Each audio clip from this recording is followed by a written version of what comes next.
Joyce Meyer is a well-known and respected TV host and speaker. Today, she was in the middle of a shocking and unforgettable event. The courtroom was usually quiet and full of people talking about the law, but as the judge got ready to give the sentence, things became tense.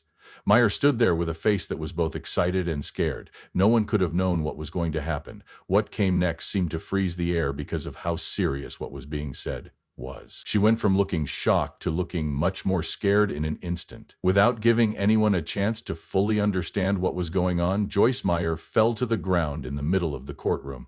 The room was filled with gasps as people realized how serious the situation was. What could have made that response so strong? Did the words itself make them feel bad, or was it something inside them? As people ran to her aid, the room fell into a stunned silence.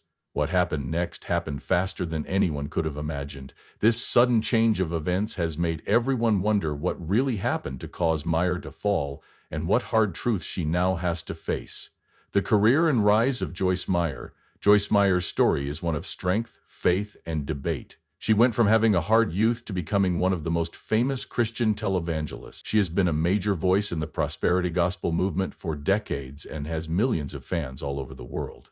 People often talk about her rise to fame as an example of how to keep going, even when things get hard. But critics say that her kingdom is based on strategic branding, financial abuse, and making Christianity more commercialized. Meyer was born in 1943 in St. Louis, Missouri. She had a hard childhood because she was abused, which she has talked about freely in her books and lectures. She said that faith was what healed her, and this story from her own life became the basis of her future work. In the early 1970s, she started her faith journey by going to a charismatic church nearby. She quickly felt drawn to service work. In 1985, she started Joyce Meyer Ministries, a Christian group that doesn't belong to any particular religion. Its goal is to share her lessons about faith, self-empowerment, and making money. Meyer's writing style back then was honest, straight, and very close to home. She linked with people not by acting like a cold, perfect preacher, but by showing herself as someone who had been through pain, struggle, and salvation. Because she was honest, she was easy to relate to, especially women who were going through hard times and wanted advice. As her fame grew, she took advantage of the power of radio and TV by starting her daily show, Enjoying Everyday Life, which became very popular very quickly. The show, which mixed religious lessons with self-help tips, became an important part of her brand and helped her reach more people than just churchgoers, millions of people around the world. Her popularity grew very quickly over the next 20 years, in large part because she was able to tap into the growing market for faith-based media. She wrote more than 100 books, and many of them were big hits, which made her even more respected in Christian groups. Her reputation as a spiritual leader and inspiring speaker was strengthened by the huge success of books like Battlefield of the Mind, The Confident Woman, and Living Beyond Your Feelings. A lot of people, especially those who were looking for both spiritual advice and practical ways to improve themselves, connected with her books and lessons. But not everyone was sure that Meyer's growing business was only about faith. By the early 2000s, Joyce Meyer Ministries was a multi-million-dollar business with a huge center in Fenton, Missouri. Complete with office buildings, recording studios, and other large spaces, she changed the focus of her lectures to focus on wealth, saying that God rewards loyalty with money. More and more people were skeptical of this move toward the prosperity gospel. Meyer's critics pointed to his own lavish lifestyle, which included a private jet worth $10 million, 0 cents, several expensive homes, designer clothes that cost a lot of money, and a gated offices complex worth tens of millions of dollars. Many people wondered if her wealth really came from God or was just the result of smart marketing. The line between faith and business became more and more fuzzy. Meyer's wealth became more clear, and soon the ministry's funds were being looked into. Concerns were made by watchdog groups and investigative reporters about whether donor money was being used correctly or whether her tax-exempt status was being used to get rich. The most important turning point was when a group of well-known televangelists, including Joyce Meyer, were investigated by the U.S. Senate to see if their organizations were abusing tax-free funds for personal gain. Meyer helped with the investigation and gave some information about her money, but people still had doubts about how rich she was. Meyer didn't feel bad about her success, even though she was being closely watched. She often said that she got rich from selling books and giving speeches, not from gifts. She supported her way of life by saying it was proof of God's gifts, not bad money management. Meyer has built a dual picture over the course of her work. For some, she is a symbol of faith and strength, and the Bible's lessons have helped millions of people find hope. Others see her as a symbol of how modern Christianity has become too commercialized, where faith is linked to making money and getting rich. People who back her say that she gives good moral advice and that her success shows that she is a good leader. But some people think that her business is just another example of a televangelist making money off of their following. Meyer is still ministering, but she is still a controversial figure. Some people look up to her while others are suspicious of her. She is also always at the center of arguments about how faith, money, and power relate to each other. Since her work has been so controversial, it's not a surprise that stories and guesses have been around about her for years.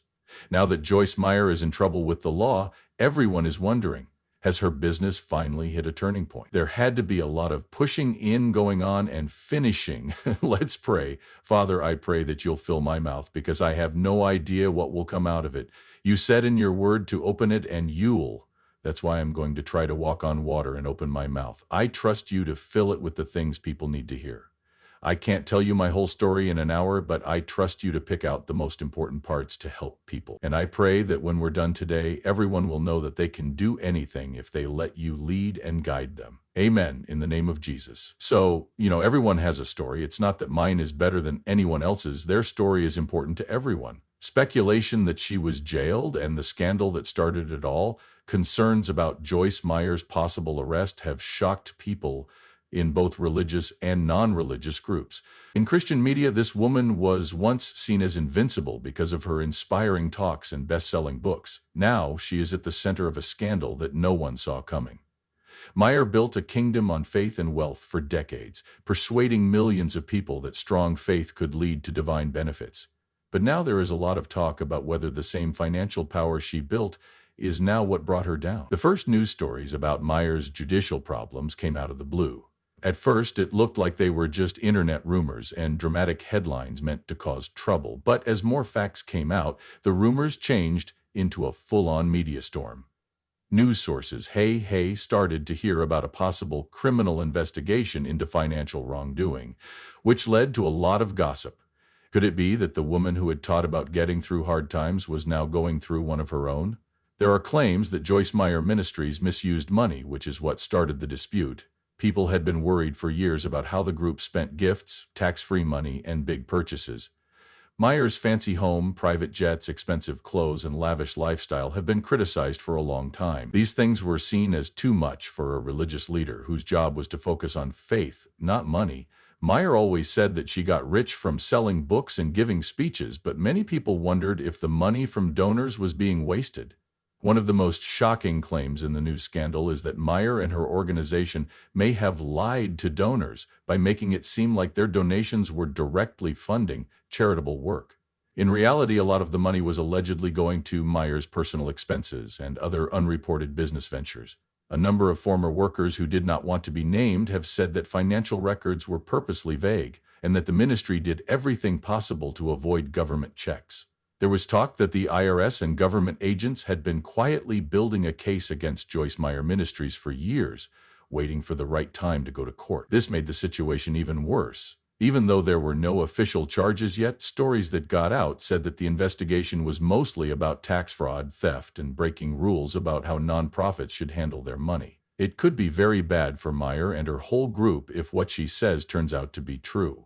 The situation got worse when people who knew a lot about the case said that witnesses could be former insiders who were ready to speak against Meyer. These people said that the company was lying about its finances all the time and that top leaders knew more than they were saying. If these claims turned out to be true, it could mean the end of one of the most important Christian organizations today. Some people, of course, think that the whole thing is a planned attack meant to hurt Meyer's reputation and bring down a powerful religious leader. People who back her say that Christians have been unfairly attacked in the past, and this could be another case of a successful preacher being punished for her impact.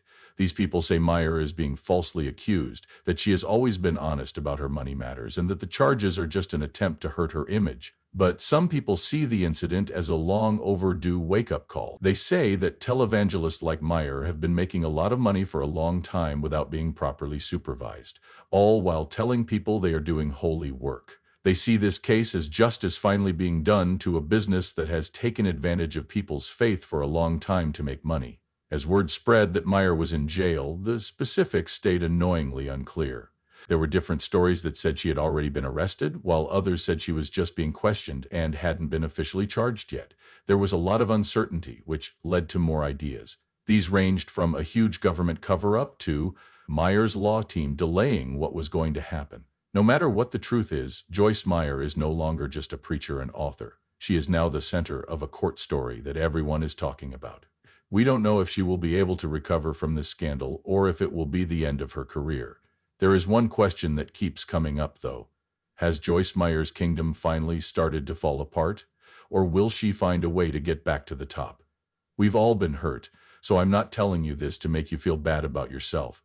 I can say that now, and I know it sounds silly, but I'm glad I went through what I did because I know it made me who I am today. It's what has helped me help a lot of people around the world, mostly women who have been abused. It's likely impossible to know how many people in this room have been sexually abused. We've all been hurt by abuse, neglect, parents who didn't love us, people who talked down to us or compare us to another child, or whatever the case may be. You may have told someone or you may have never told anyone. Because of what some people do to kids when they are young, if you were raised by great parents who told you they loved you and that you could do anything, you are beyond blessed. There have been heated arguments about Joyce Meyer's legal problems and the evidence against her. Some see them as necessary consequences, while others think she is being unfairly targeted. There have been claims against her ministry for years that she is bad with money and uses donor money for personal gain. But until now, these claims had never led to real legal effects. Now that rumors of ongoing probes and possible legal action have spread, the televangelist who was once thought to be above the law is at the center of a growing scandal. At the heart of the case are claims of bad money management, tax fraud, and using charity funds in the wrong way. Reports say that investigators are looking into whether Joyce Meyer Ministries lied on their financial records and used millions of dollars for personal costs instead of the charity work that donors thought they were supporting. Some stories say that ministry funds were used to buy expensive things like private planes, high-end cars, and luxury homes, all while saying that the purchases were necessary for the ministry. Employees and insiders who used to work there are some of the most damning witnesses. Some of them have supposedly come forward to say that financial records were hidden on purpose to stop outside checks. These people who spoke out say that the company had a culture of secrecy that kept financial information from everyone but a few people. Some say that big deals were hidden behind fake companies or put under broad cost categories to keep tax authorities from finding out about them. Reports that Meyer and her team may have known about legal risks for years but have not proven them add to the debate. Some say that the ministry's own lawyers told them about possible compliance problems, but those worries were brushed off.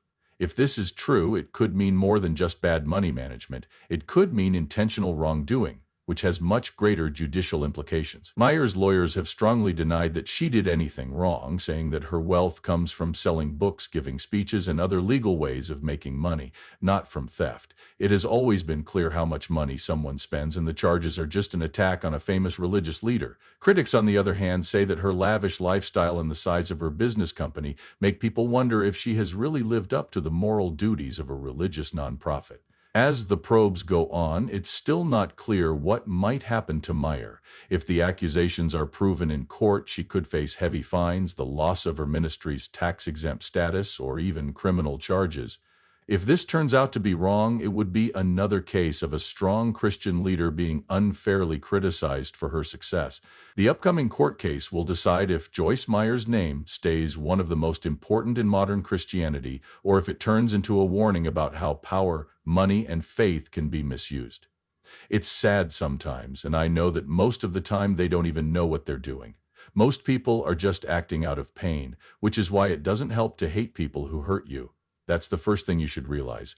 You can never get better if you're full of hate. You can't get better unless you forgive. That's one of the first things. It may seem like the unfairest thing to ask someone to do, but God always asks us to do what's best for us, even if it's hard and seems unfair. To hate someone who hurt you is like poisoning your enemy in the hopes that they will die. You end up poisoning yourself. So I wanted to split this into two parts. First, I want to talk about the abuse, Second, I want to talk about the early days of the ministry and the things we had to go through to get where we are now. So you can see that Dave and I had no idea what we were doing at all. It's not like God only calls capable people.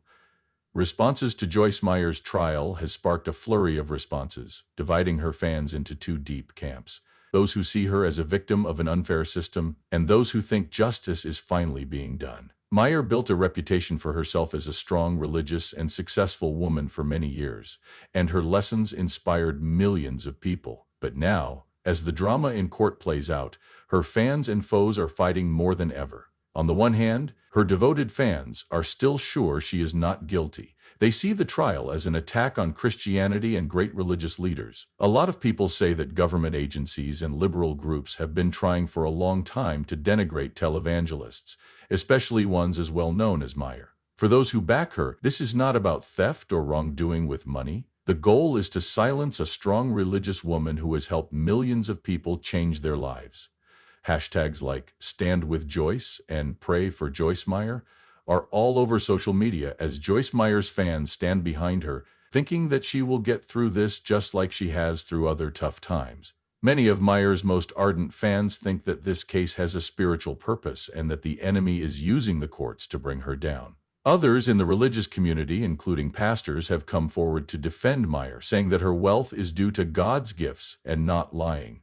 People in some churches have even held prayer vigils in her honor, hoping that God will help her get through this. Not everyone is sure, though, that she is innocent. More and more former supporters and religious doubters think Meyer has built her kingdom by taking advantage of weak believers' faith. They see this trial as long-needed responsibility. A lot of people who gave money to her church are now wondering where it went because they feel cheated by a leader they used to trust. Some people have gone on social media to talk about how they were told to give big amounts of money in the hopes of getting spiritual or financial improvements, but all they got were disappointment and financial stress. Some people say Meyer's expensive lifestyle, including her private jets, multi-million-dollar houses, and fashionable clothes, goes against the biblical values she says she preaches.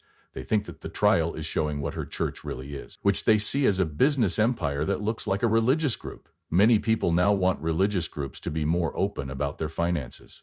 Meyer's case is used as an example of why churches and ministries should be held to the same standards of responsibility as other tax-exempt organizations. The major news outlets have jumped on the issue and are constantly covering the trial, which has made things more divisive. There has been a lot of talk about whether Meyer is really guilty of financial crime or just a scapegoat among news hosts, lawyers, and financial experts. Some publications have felt sorry for her and described her as a religious woman who is being mistreated, while others have seen her as an example of how greedy and dishonest televangelism can be today. As the trial goes on, the public's response is still angry and very divided. There is no doubt that Meyer's image has been hurt, and everyone is waiting to see if she will come out of this better than ever or if this is the start of her downfall.